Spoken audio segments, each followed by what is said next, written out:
नमस्कार। मैं डॉक्टर मनीषा चौटिया, राजकीय स्नातकोत्तर महाविद्यालय प्रतापगढ़ में हिंदी की एसोसिएट प्रोफेसर हूँ। आज हम मीरा के काव्य में सामाजिक चेतना विषय पर प्रकाश डालेंगे।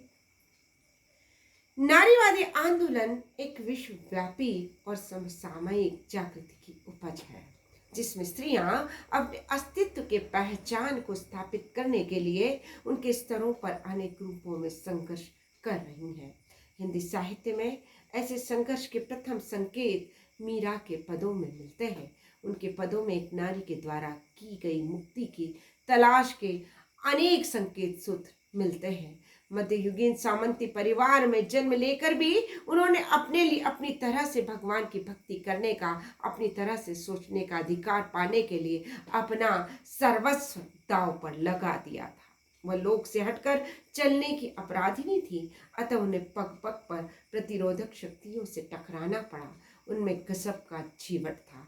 वह डरी नहीं, थकी नहीं, अकेले ही सारे किले बंदियों को तोड़ती रही। उन्होंने जो करना चाहा उससे करा, जो कहना चाहा वो कहा। नारी धर्म के नाम पर किसी विवशता को अपने पैरों की बेड़ी नहीं बनने दिया। स्व के प्रति चेतन हो जाना नारी के लिए प्राय अभिशाप बन जाता है, विशेष रूप से ऐसी नारी के लिए जो अपनी अस्मिता की सार्थकता को स्थापित करना चाहती है। वह कष्ट कई गुना बढ़ जाता है जब वह नारी अपने आप को अभिव्यक्त भी करना चाहती है। मीरा एक स्त्री होने के अतिरिक्त एक कवयित्री भी है। आत्मा अभिव्यक्ति के लिए बाधक तत्वों को एक सर्जक के रूप में सहन भी करती है। सृजन की इच्छा जितनी प्रबल थी, उतनी ही तीव्रता के साथ उन्होंने बाह्य शक्तियों पर प्रहार भी किया। वह अपने मन के आग्रह के कारण ऐसा करने के लिए विवश थी। मीरा ने पारिवारिक जीवन पद्धति की उन वर्जनाओं का बार बार उल्लंघन किया जिन्हें वह मन से स्वीकार नहीं कर सकती थी। गहनों कपड़ों से लदी हुई लज्जाशील कुलवधू की विनम्र आज्ञाकारिता को उन्होंने प्रदर्शन मात्र के लिए भी ओढ़ना नहीं चाहा। अपने व्यक्तित्व को उनके प्रकृत रूप में स्वीकृत करने के लिए मीरा ने जो मुक्ति संघर्ष किया था, उसके सामने कहीं कहीं आज का नारीवादी आंदोलन फीका जान पड़ता है।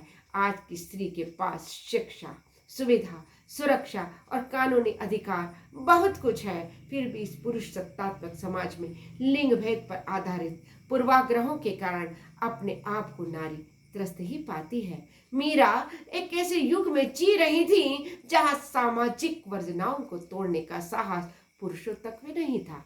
मर्यादाओं की सहज स्वीकृति और प्राण देकर भी उसका निर्वाह करना गौरव की बात समझी जाती थी। उस परिवेश में मीरा नारी होकर भी झुकने के लिए तैयार नहीं थी।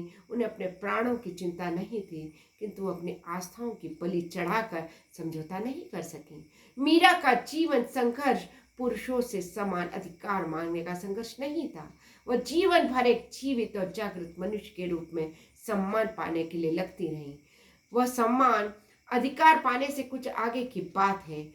परंपरा के पालन के अनिवार्यता को मीरा ने कभी स्वीकार नहीं किया, न स्त्री के रूप में न ही कृष्ण भक्त के रूप में। उन्हें श्री कृष्ण से प्रेम था और वह उसे सहज भाव से अपने पदों में प्रकट भी करती रही। किसी संप्रदाय विशेष के ढांचे में बनकर अपने प्रेम को अभिव्यक्त करने की बात उनके समकालीन अन्य कृष्ण भक्त कवियों को भली अस्वाभाविक न लगी हो, किंतु मीरा इसे स्वीकार न कर सकी। मीरा स्वतंत्र विचार वाली धैर्यशाली महिला थी। उन्होंने भक्ति की स्वतंत्रता पाने के लिए गृह त्याग कर दिया। परिवार का आश्रय छूट जाने पर उन्हें किसी प्रकार वैष्णव संप्रदाय का आश्रय मिल गया था। वल्लभ संप्रदाय उन दिनों कीर्ति और ऐश्वर्य के चरम शिखर पर था। उनके सेवकों ने उन्हें अपनी पंक्ति में सम्मिलित करने के लिए उन्हें अनेक बार आमंत्रित किया और उनकी तटस्थता से क्षुब्ध होकर उन्हें गालियां तक दे डाली, किंतु उन्होंने अपना निश्चय नहीं बदला। मीरा का जीवन वस्तुतः सांप्रदायिकता के जाल से मुक्त था। उनके संपर्क में हित हरिवंश राय और वल्लभ आदि संप्रदाय के अनेक लोग आए। साधु संत भी उनसे मिलते रहते थे, परंतु किसी संप्रदाय की सीमा में वह कभी नहीं बंधी। किसी दार्शनिक मतवाल से उन्हें मतवाला नहीं बनाया।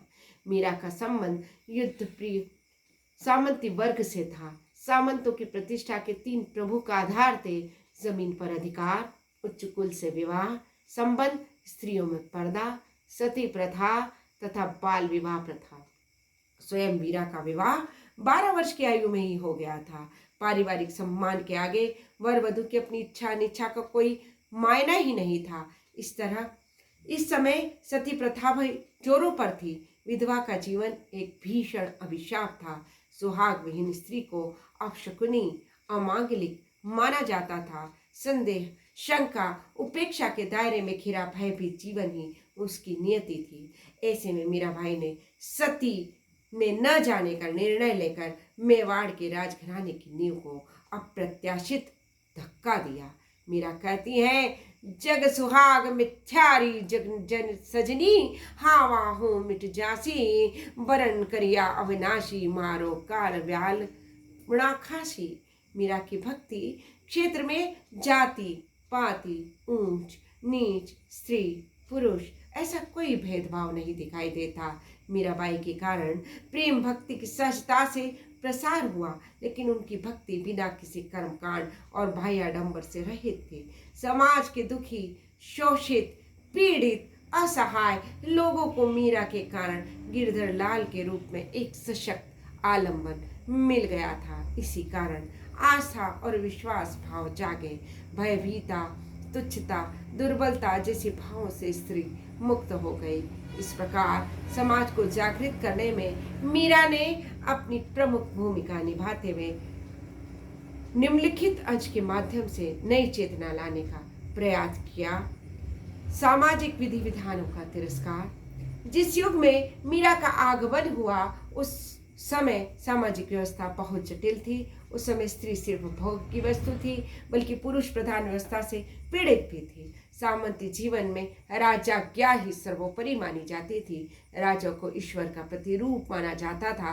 विवाहिता नारी के प्रति लिए पति ही स्वर्ग था। पतिव्रता की पहचान ही महत्वपूर्ण थी। पत्नी का सौभाग्य पति के कंधों पर जाना मात्र था, फिर उसके साथ मर जाने में ही था। इस संदर्भ में मीरा एक विधवा नारी होकर उन्होंने समाज और परंपरा से चलती आ रही विधि विधानों को तोड़कर अपना ही मार्ग चुना। उस समय सती प्रथा जारी थी। विधवा का जीवन को तोड़कर अपना मार्ग उन्होंने अपने आप चुना। उस समय विधवा स्त्री को निकृष्ट माना जाता था। उसके प्रति संदेह और शंका को प्रकट करके उसके जीवन को भयभीत बना दिया जाता था। ऐसी स्त्री में मीरा को तत्कालीन सामंती व्यवस्था के जाल को तोड़कर उससे टकरा कर ललकार कर निकल जाना बड़ा कठिन हो गया था। ऐसे में मीराबाई ने सती न हो जाने का निर्णय लेकर राजघराने की नींव को बहुत बड़ा धक्का दिया। इसीलिए मीराबाई अपनी भावना को प्रकट करते हुए कहती है, बड़े घर ताली लागी रे, मारा मनरी उनारत भागी रे, छिल रिये मारो चित नहीं रे, डाबरियो कुण जाओ, गंगा जमुना सो काम नहीं रे, सीख नहीं सरदार, काम दारासु काम नहीं रे, लोड़ा चढ़ी सिर भार, काम दारासु काम नहीं रे, मैं तो जवाब करूं दरबार, काचा कथीर सुकाम नहीं रे, मारो हीरा को व्यापार, सोना रूपा सुकाम नहीं रे, लोहा चढ़े सिर भार, भाग हमारे जागे भयो संबंध सुसीर, अमृत पीला प्याला छाड़ के कुछ पीवे कड़वो नीर, पापी को प्रभु गिरधर नागर, घड़ी मिलिया छे हजूर, मीरा के प्रभु गिरधर नागर, घड़ी मिलिया छे हजूर। इसी प्रकार सामाजिक विधि विधानों का तिरस्कार करते हुए कहती है कि अभी संसार के साथ मेरा कोई संबंध नहीं रहा, और इसका मूल कारण यही है कि मेरे पूर्व जन्म के पुण्य उदित हो गए हैं। मीरा कहती है कि मेरी कामना न तो झील की है, न मैं तो तालाब की ही कामना करती हूँ। गंगा यमुना की भी मेरी कामना नहीं, मैं तो समुद्र की ही कामना करती हूँ। अर्थात जब मुझे श्री कृष्ण जैसा महान आराध्य देव मिल गया तो मैं छोटे छोटे देवी देवता की कामना क्यों करूँ। हेली मेली करने की भी मुझे कोई आवश्यकता नहीं, क्योंकि मैं तो उनके दरबार की सरदारों में महत्वपूर्ण स्थान पा चुकी हूँ। अधिकारी गण से भी मेरा कोई सरोकार नहीं, मैं तो सीधी दरबार में ही जाऊंगी, क्योंकि मेरा और कृष्ण का तो सीधा सीधा संबंध है। जब मैं लोहे के घन पर चढ़ चुकी हूँ तो कांच के रागे के प्रति मैं क्यों आकृष्ट हूँ। सोने और चांदी से भी मेरा कोई संबंध नहीं, क्योंकि मैं तो हीरो का व्यापार करती हूँ। मेरा तो भाग्य तय हो गया है कि मेरा संबंध तो रत्नाकर अर्थात रत्नों के अपार कोश श्री कृष्ण से हो गया है। ऐसी स्थिति में श्री कृष्ण प्रेम रूपी अमृत को छोड़कर भला कौन कड़वा पानी पीना चाहेगा। मैंने भक्त जनों की संगति करके प्रभु का परिचय प्राप्त कर लिया है, इसीलिए मैं जगत से दूर हो गई हूँ। इस तरह मीराबाई सामाजिक जीवन की आडंबर से दूर रहना चाहती है। मीरा के मुक्त आचरण से ही राणा से टकराव का मुख्य कारण रहा। उनकी माधुर्य भक्ति और सत्संगति के कारण पति परिवार वालों से भी चुनौती का सामना करती है। राणा के अतिरिक्त परिवार के अन्य लोग भी विरोधी हैं। एक स्थान पर वो कहती हैं, थे मत बरजा मायरी साधा तर सण जावा। अपने कुटुंब के व्यक्तियों की वर्जना तथा उनसे मिलने वाले व्यंग और उपहास का परिचय देते हुए कहती हैं, शकल कुटुंबा बरजता बोलिया बोल बनाए रेणा चंचल अटल माणा प हाथ गया बिकाए भलो कहो काई कहो वो बूरो ऋषभ लया शीत चढ़ाई। मीरा को सारा कुटुंब रोकता है, उसे भला बुरा कहता है। वो इन सब आक्षेपों को चुपचाप सहती चली जाती है, क्योंकि उनका अपने आप पर कोई वश नहीं रह गया। मीरा का मन संपूर्ण कृष्णार्पित है। मीरा को इसके विमुख करने के लिए अनेक प्रयत्न किए गए।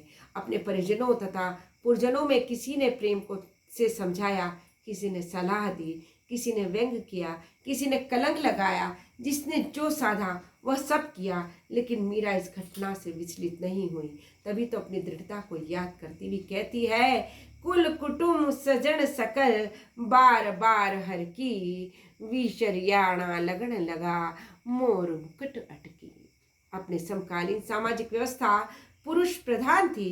स्त्री सिर्फ घर वालों की बात मानकर उनका अनुसरण मात्र करती थी और वही अपना कर्तव्य समझती थी। लेकिन इस जटिल संदर्भ में मीरा अपना मार्ग स्वयं तय करके आगे कदम रखती है और कहती है, मीरा लागो रंग हरी औरन अंटक परी चूड़ो मारे तिलक रुमाला सिर बरंत सिण गाणो और सिंगार मारे दाय न आवे यो गुण ज्ञान हमारी कोई निंदो कोई बिंदो मैं तो गुरु गोविंद का ग्यासू जिण मार्या मारा सत पधारे उन मार्ग में जास्यू चोरो ना करस्यो ना जीव सतास्या कोई करसी मारो कोई गज से उतर के खर नहीं चढ़स्यो ये तो बात न होई।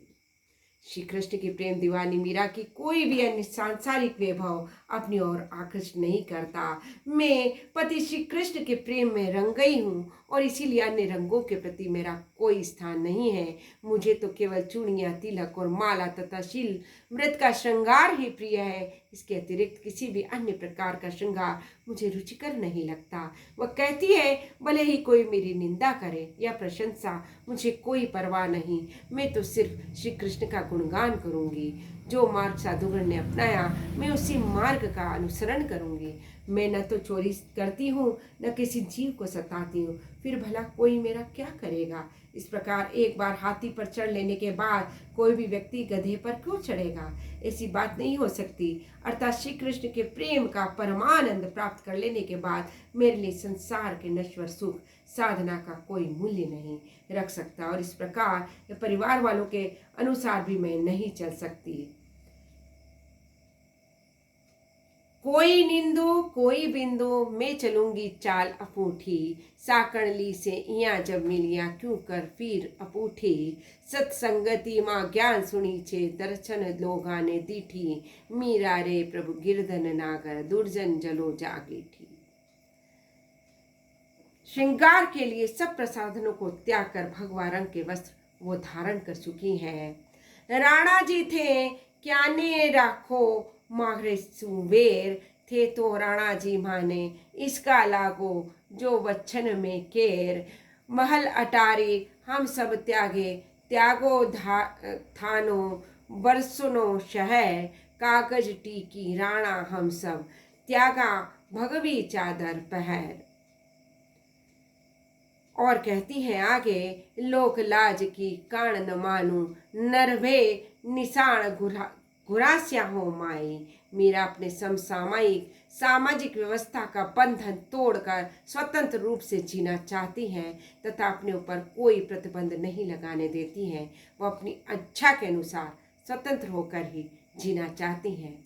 आज इतना ही। धन्यवाद।